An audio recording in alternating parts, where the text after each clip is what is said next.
A warm welcome to Uday Kiranalu. Friends, in this video, let's have a look at these interesting expressions.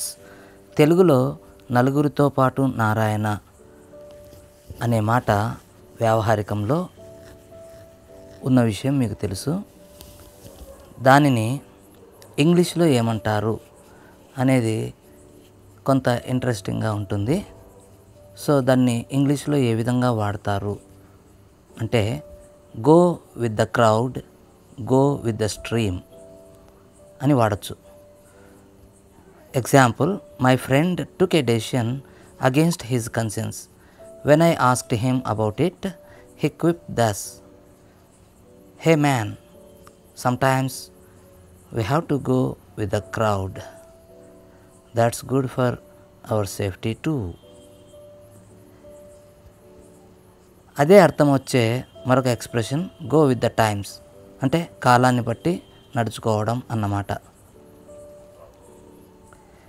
ఊరందరిది ఒక దారి అయితే ఉలిపికట్టెది మరో దారి అన్నట్టు ఉండరాదు అని చెప్పే సందర్భంలో దీన్ని వాడతాం. Next expression little by little. It's a phrase. Slowly gradually అంటే నెమ్మది నెమ్మదిగా. She picked up her English little by little and now she speaks it fluently and confidently. మరొక ఎక్స్ప్రెషన్ టప్ థంపర్ అంటే పబ్బం గడుపుకునే వక్త. English meaning A violent public speaker who tries to excite his listeners by working on their feelings. Now the example.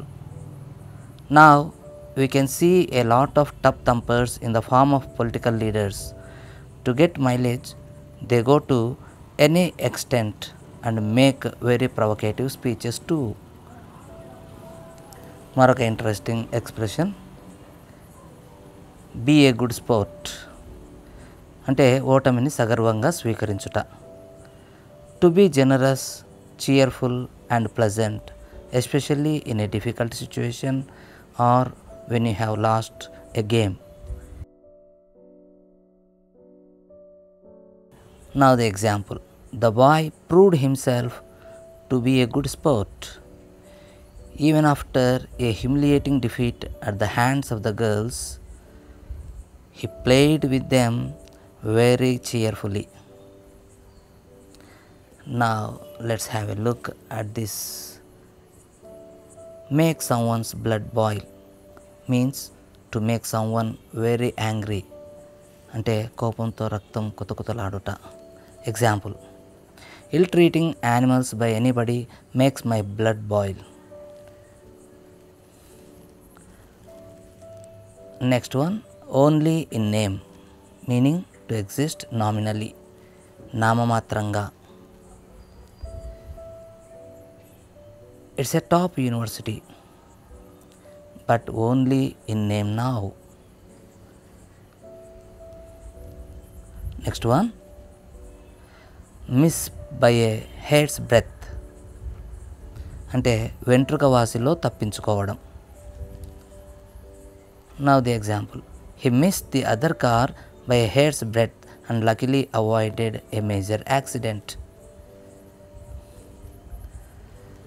Clever dick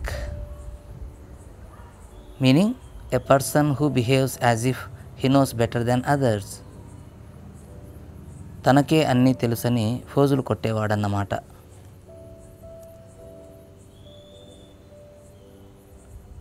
At a loose end, having nothing to do అంటే తీరికగా ఉండుట.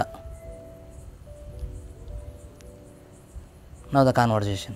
Can I help you? I am at a loose end now. Oh sure, it would be a great help to me. So ఈ విధంగా మనము దీన్ని ఉపయోగించుకోవచ్చు. Sell one's soul to act against one's conscience for money or power. ఆత్మవంచన చేసుకోవడం అన్నమాట. Example, incidence of selling one's soul is very high these days. Make an honest living to earn one's pay fairly అంటే నిజాయితీగా సంపాదించుట. Example, Making an honest living should be the topmost priority of everybody. Showmanship, meaning skill in drawing public attention. Example, most of the political leaders are good at showmanship. Friends, your support fuels me further. Please subscribe to Uday Kiranalu.